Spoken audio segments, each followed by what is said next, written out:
So what Dr. Birx has really said very simply is that there are really two dynamic forces that are opposing each other here.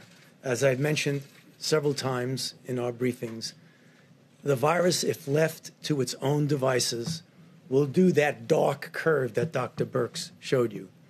The other dynamic force is what we are doing, what we're trying to do, and what we will do in the form of mitigation. Now, these are very revealing bits of data because you saw what happened in Italy, where you make the turn around the curve and you go. That doesn't happen all at once. It's a stepwise fashion. And if I explain the steps, which I will, you'll see why we are really convinced that mitigation is going to be doing the trick for us. Because what you have is you have an increase in new cases at a certain rate. When the increase in new cases begin to level off, the secondary effect is less hospitalizations, the next effect is less intensive care, and the next effect is less deaths.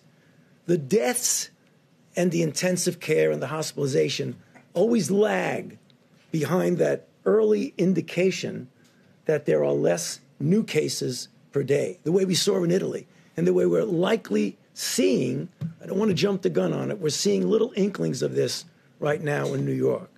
So what we're going to see, and that's we got to brace ourselves, in the next several days to a week or so, we're going to continue to see things go up. We cannot be discouraged by that because the mitigation is actually working and will work.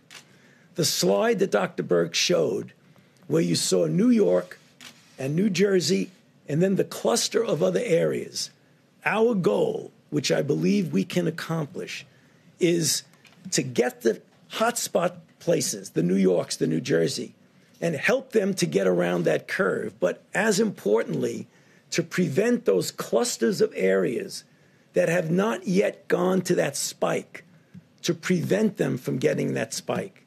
And the answer to that is mitigation.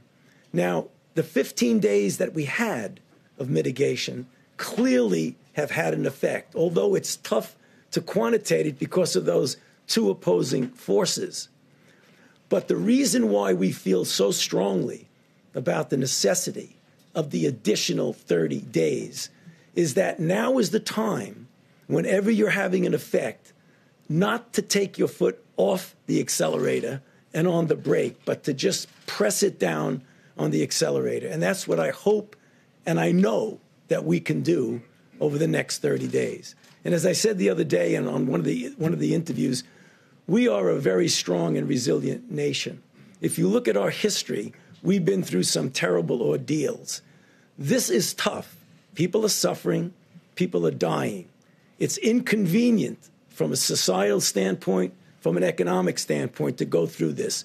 But this is going to be the answer to our problems. So let's all pull together and make sure, as we look forward to the next 30 days, we do it with all the intensity and force that we can. Thank you.